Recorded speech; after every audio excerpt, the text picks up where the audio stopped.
दुख की बात है कि आज इतने सालों के बाद भी धर्म वो चीज है जो आपको सिखाता है कि कैसे एक दूसरे से मोहब्बत करना, प्यार करना, उसका ये लोग उल्टा पाठ सिखाने लगे कि कैसे धर्म के नाम पर एक दूसरे का कत्ल करना। मैं उनके साथ नहीं हूं, प्लीज, मैं उनके साथ रह भी नहीं सकता। अर्जुन जी, जैसा आपने बताया कि आपके परिवार में अधिकतर IPS अधिकारी लोग हैं, तो आप इस लाइन में कैसे? मैं खुद IPS की एग्जाम दिया था और मेरे फादर ने मुझे खड़कवासला में ट्रेनिंग के लिए भेज दिया था एज इंस्पेक्टर। सिलेक्शन भी हो गया मेरा, मैं ट्रेनिंग कर रहा था वहां, रिजल्ट आने वाले थे मेरे, और पता नहीं मैं बस आ गया। तकदीर कहाँ ले जाएगी मालूम नहीं, लेकिन है यकीन आएगी मंजिल। बस एक ऐसे ही मेरी बहन की शादी थी कजिन, तो ताज में बॉम्बे में, तो वहां कोई अरबी आ गया था।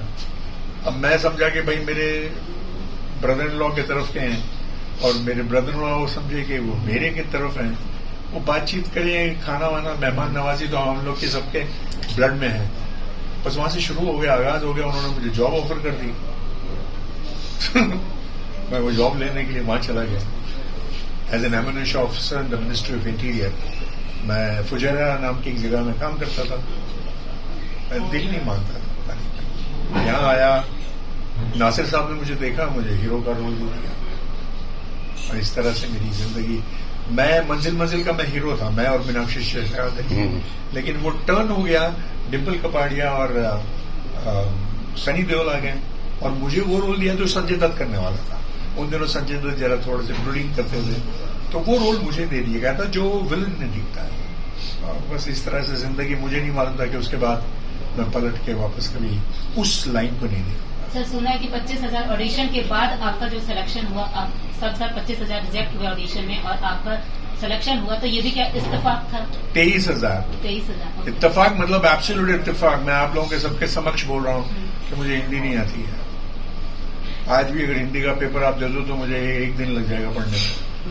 मैं ऑक्सफोर्ड में पढ़ा हूँ, आई डिड माई ग्रेजुएशन, मैं डबल ग्रेजुएट हूँ वहां से, और मास्टर्स करने के बाद जब मैं यहाँ आया तो डिम्पल मेरी बड़ी अच्छी डिम्पल कपाड़िया, उसने मुझे कहा कि भाई अर्जुन तू फिरोज तो एक काम कर, वो RK नैयर साहब एक फिल्म बना रहे हैं, पति परमेश्वर, तो वहां चले जा। अब यार हमको तो 54-58 मिलती थी क्या, तो वहां से बस पकड़ा, आया, इधर करा, ये किया। वो जब तक के मैं वहां पहुंचा तो वो शेखर सुमन को रोल मिल गया था। तो मैं एक चाय की लालच में बिहार चोपड़ा के यहाँ चला गया, क्या चाय मिल जाएगी यहाँ। तो वहां देखा कि बड़े बड़े धुरंधर, राज बब्बर और ये वो, तो मैं भी यार उनको देखने बैठ गया। तो जब देखने बैठ गया तो वो गूफी पेंटल मरहूम, भगवान उसके आत्मा को शांति दे, उससे अच्छा इंसान नहीं देखा। और एक मेरा बहुत अच्छा दोस्त है, मेरे स्कूल का कलीग है, पंकज जी करण, हम 3, मैं उनसे बाहर जेलिंग करता था। तो साहब उसने मुझे बोला कि ये डायलॉग है, पढ़ ले। वो इतना बड़ा लंबा चौड़ा पेज था, तो मैं तो चाय पीने, क्योंकि वहां दोपहर में खाना भी मिल जाता था, तो वो लालच में बैठ गया। तो मेरे बाजू में एक आदमी बैठा था, लड़का बैठा था। मैंने बोला भाई तुझे हिंदी आती? तो बोला हाँ आती। मैंने कहा यार ये क्या है, जरा तू पढ़ ना, मैं इंग्लिश देता हूँ। वो कोई और नहीं था, गोविंदा था। गोविंदा आज भी मेरा बड़ा अच्छा दोस्त है और उसको भी याद है, और उसको अभिमन्यु का रोल मिला था और मुझे अर्जुन का। तो अभिमन्यु, पहला अभिमन्यु गोविंदा, उसके बाद जगदीश श्रॉफ है, उसके बाद चंकी पांडे, लेकिन अर्जुन वही रहा। और इस तरह से मेरी अपनी जिंदगी शुरू है कि जैसे आपने कहा था कि महाभारत में वो सिखाता कि आपको क्या नहीं करना चाहिए। सबसे बड़ा बदलाव ये है कि इंसान ये तहजीब और तमीज करे कि उसको क्या करना चाहिए और क्या नहीं करना चाहिए। हर कोई आपको ये बोलता है कि आप करो, लेकिन कोई ये नहीं बोलता कि आप ये मत करो। तो बदलाव तो ये आया कि मुझे समझ आ गई कि क्या करना है और क्या नहीं करना है, और जो राह मैंने पकड़ा है। आप सब लोग जानते ही होंगे कि मेरा एक बेटा है जिब्रान खान, अगर आपने नाम सुना है। कभी खुशी कभी गम में। जी जी। तो उसकी अभी एक फिल्म आई थी इश्क विश्क रिबाउंड। अब वो पिक्चर तो चली नहीं, लेकिन मैं एक चीज जानता हूं कि मात्र कर्म ही मनुष्य का धर्म है। अगर आपके कर्म अच्छे हैं तो आप यकीन कर लीजिए कि आपका कोई बाल भी बाका नहीं कर सकता। मैंने कर्म अच्छे किया था, मेरे बेटे को अब 3 पिक्चर मिल गई है। बताओ कि वो जानवी कपूर और पता नहीं किसी। मेरी 2 बेटियां हैं और मेरी दोनों बेटियां पायलट, एक एमिरेट्स में, एक सिंगापुर एयरलाइंस में। तो भगवान से और मैं क्या मांगू, उसने सब कुछ तो दे दिया, सब कुछ जो। Thank you. अर्जुन जी, जैसे महाभारत हुई बहुत लंबे समय तक चली, तो उस समय बताते हैं कि काफी मर्यादाओं में रहना पड़ता था, बहुत संयम लगाना पड़ता था। क्या कहा? कुछ मर्यादाओं में रहना पड़ता था उस समय आपको, कोई संयम। मर्यादा और संयम में तो हर इंसान को रहना चाहिए सर। आप उस समय कुछ खास तौर से नहीं कुछ नहीं। अरे हम तो बहुत सब दुनिया के सारे लफाड़े हमारे माँ बाप एक्टिंग करते थे, लेकिन हमको मालूम है क्या क्या करते थे हम लोग। मतलब मुझे आज तक याद नहीं है कि मेरा कोई टी शर्ट या पैंट मेरे पास मेरा वाला है। हम लोग सब एक ही हाइट के थे, एक ही एज के थे। ओ हम लोग यार, हम लोगों की जिंदगी ऐसी थी, हम सुबह में आते थे और रात को भी जाने का दिल नहीं होता था, तो हम लोग मेकअप रूम में सो जाते थे। और जो सोफा पे सोता था उसको जरूर कोई ना कोई लात मारता था तक। तो हम लोगों की जिंदगी ऐसी करती है। मस्ती हुई वहाँ जी, मस्ती हुई वहाँ, बहुत मस्ती हुई है और दिल खोल के। और वहां 67 367 फिल्म्स का रिकॉर्ड है मेरा अभी तक। अगर आप गूगल या विकिपीडिया में देखें, मैंने कोई भी बी क्लास की फिल्म नहीं किया, all A class, right from Dilip Kumar till Shahrukh Khan and Salman Khan. आप नाम लीजिए हीरो का और मैं बताऊंगा कि मैंने कौन सी पिक्चर किया, याद आएगा तो, जो भी है। और आप गूगल में देख सकते हैं मैंने किया हूँ। मैंने फिल्में बहुत किया, लेकिन क्या होता है कि वही फिल्मों में क्या करना होता है, मारा मारी करना होता है, रेप करना होता है, और गंदे काम करने पड़ते हैं, माफ़ी चाहता हूँ। अब जब बेटी बड़ी हो गई मेरी, तो मैंने कहा यार अब बस हो गया, अब रेप नहीं करूँगा मैं। तो वहाँ से मैं थोड़ा सा रिवर्ट हुआ। रिवर्ट होने के बाद ऊपर वाला सबकी रोजी रोटी देता है, यकीन रखना चाहिए। मैं शौकी गाता था कि ऐसे ही बाय दिस थिंग। मुझे आशा भोसले जी ने पहली टाइम सुना और मुझे पहले शो पर लेकर गई, वो सिंगापुर, हांगकांग, मलेशिया। मैं रफ़ी साहब के ही गाए हुए गाने गाता हूँ बस। फिर वहाँ से जो टेक ऑफ हुआ, तो आज मैं फुल फ्लेज अपने शोज करता हूँ, गाता हूँ और भैया 2 वक्त की रोटी चला देता।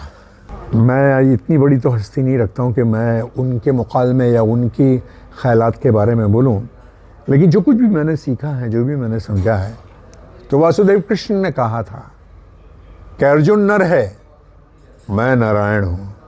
अर्जुन मुझ में है, मैं अर्जुन में हूँ, और अर्जुन ही स्वयं वो है जो तुम्हें नारायण के दर्शन कराएगा। यदि मैं यहाँ आया हूँ तो ये स्वाभाविक था कि मैं यहाँ आता था, क्योंकि मेरा अस्तित्व जो है वो उस कुरुक्षेत्र की भीनी भीनी मिट्टी से जुड़ी हुई है, जहाँ कुरुक्षेत्र का इतना बड़ा युद्ध हुआ था, और जहाँ वासुदेव कृष्ण ने कहा था कि अर्जुन, ये जितने जो समक्ष खड़े हैं आज, ये तेरे अपने नहीं हैं, ये तेरे दुश्मन है। यदि तूने अपने बाण नहीं चलाया तो ये तुझे तेरा खात्मा कर देंगे। जब वो अर्जुन कहते हैं कि ये मेरे ताऊ है, ये मेरे पितामह है, ये मेरा भाई है, ये, तो ही सेज, उन्होंने कहा कि तुम ये बेवकूफ़ियाँ करना छोड़ दो, तुम वही करो जो मैं तुम्हें बोलता हूँ। यदि तुमने मेरा नहीं सुना तो तुम बहुत पछताओगे। और उन्होंने कहा था कि अगर तू नहीं मारेगा तो फिर मैं मारूंगा। और वो उतर भी गए थे रथ से। जब अब आपको याद होगा कि अर्जुन जाके उनसे क्षमा मांगते हैं पैर पड़ के कि मुझसे बहुत बड़ी गलती हो गई है वासुदेव, मैं, चलिए अपना स्थान ग्रहण करिए, मैं तीर चलाता हूँ। तो ये कुरुक्षेत्र का एक ऐसा मैदान है जो हमारी सभ्यता और संस्कृति से जुड़ी हुई चीज़ें हैं, जो हमारे जो 2 बड़े काव्य हुए हैं, एक रामायण और एक महाभारत, इन दोनों का कोई तोल नहीं है, कोई मोल नहीं है, कोई पकड़ नहीं है। और ये मेरा अपना बहुत बड़ा सौभाग्य है कि आप सब लोगों ने इतना प्यार, इतना दुलार दिया है कि आज 37 इयर्स के बाद भी मुझे अर्जुन के इनाम से संबोधित करते हो। इससे बड़ा मैं क्या आपसे पारितोषिक मांग सकता हूँ? क्या मैं आपसे मांग सकता हूँ? मैं तो आप लोगों का सबका ऋणी हूँ। और यहाँ तक कि मैं आपको बता दूँ कि मेरी माँ जिसके कोख में मैं 9 महीने रहा, वो भी मुझे अर्जुन ही कहती है। तो अब ये आप क्या कहोगे? देखिए, मैं एक चीज़ का बड़ा कायल हूँ कि दुनिया में एक चीज़ बहुत मुकम्मल है और वो है प्यार। उसका दूसरा पहलू है नफ़रत। अगर आप में प्यार भरपूर हो तो लोग आपको बहुत प्यार करेंगे, और आप में अगर घृणा हो, ईर्ष्या हो, रूडनेस हो, तो लोग आपके पास नहीं आएंगे, वो दूर हो जाएंगे। तो यमुनानगर हमारे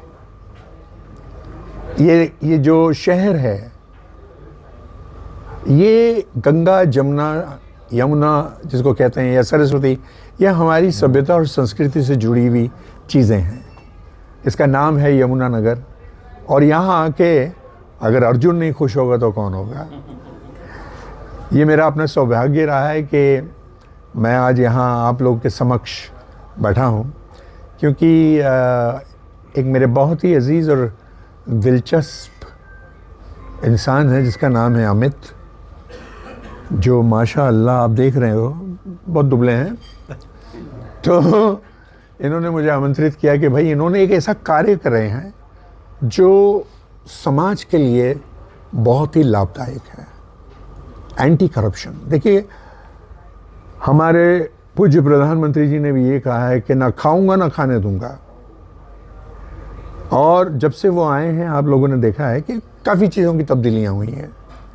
मैं उसके इंट्रिकेटीज़ में नहीं जाता हूँ, क्योंकि आप सब लोग ही पढ़े लिखे हैं और सब लोग जानते हैं। लेकिन अमित ने अपने तरफ से एक ऐसा मुहिम शुरू किया है जिससे मैं ये बड़े दावे से कह सकता हूँ कि एंटी करप्शन इन्होंने फॉर्मेट शुरू किया है। और इसके लिए मेरी दिल से बड़ी दुआएं हैं, क्योंकि मैं ऐसे ही मापदंड से चलता हूँ। मेरी पढ़ाई लिखाई हुई है, मेरे father additional commissioner of police crime branch Bombay, मेरे सगे चाचा थे ए खान कमिश्नर ऑफ पुलिस, मेरे मामू जान जो हैं वो कलेक्टर ऑफ कस्टम्स हैं। तो हम लोग इसी ही शिजरे से बिलोंग करते हैं। हमने ना रिश्वत खाई है ना रिश्वत खाते हैं हम लोग। तो इसीलिए मैं बड़ा ब्लंट हूँ और बहुत फ्रैंकली बोल रहा हूँ कि हम सब अगर इस चीज़ को अपना लें और अपनी तरफ से, अपनी ढंग से अगर हम करप्शन को रोकना चाहेंगे, तो मैं यकीन और दावे से कहता हूँ, देखिए मैं वर्ल्ड घुमा हूँ, मैं परमात्मा की सौगंध खा के कहता हूँ, हिंदुस्तान से अच्छा और कोई कंट्री नहीं है, कोई कंट्री नहीं।